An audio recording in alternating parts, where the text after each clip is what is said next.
school, and the students get an extra class. So class, my favourite part of the week, our wine demo. And this is Ewan, and he is going to be teaching us all about red wine today. Okay guys, red wine.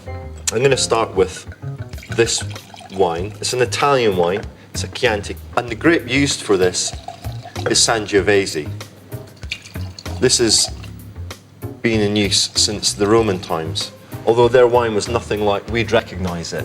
They put red grapes and white grapes together. They flavoured it with things like rosemary, with garlic, and if you can believe it, seawater. One thing I noticed is you can see through it. Do you see that? It's quite transparent. It's clear.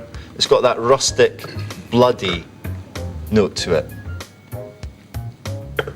Savoury is one thing I'd say. Any other thoughts on the wine? It's a little bit dry. Dry. Yeah, it does. It dries your mouth out nicely. And that bitterness makes it very good to go with food, believe it or not. Italian wines are designed to go with food, not really to be drunk on their own. Okay, they call that drinking alla inglese, English style. Now our wine history lesson takes the students to medieval France. So Bordeaux produced wine in vast quantities, and it was all shipped to England because in those days, in the 11th, 12th, 13th centuries and up until almost the 20th century, you couldn't drink water. It just wasn't safe. So the population spent most of their time quite quiffy, tipsy, sozzled. Thank you. All right, Tony, what do you think? Yeah, it's much darker, not as transparent as the other one. You still see light through it, but definitely darker, yeah. Great.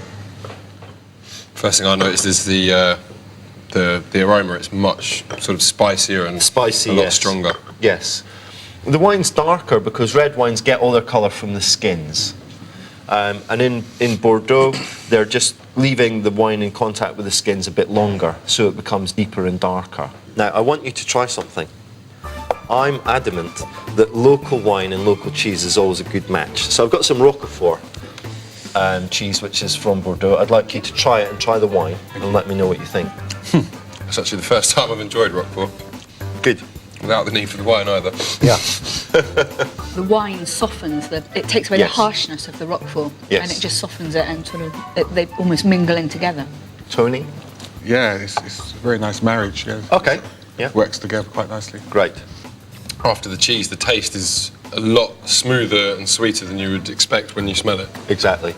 The bitterness in the red wine marries up with the protein in the cheese, and it makes them both softer. That's really interesting. So it's down to science and not necessarily Mother Nature.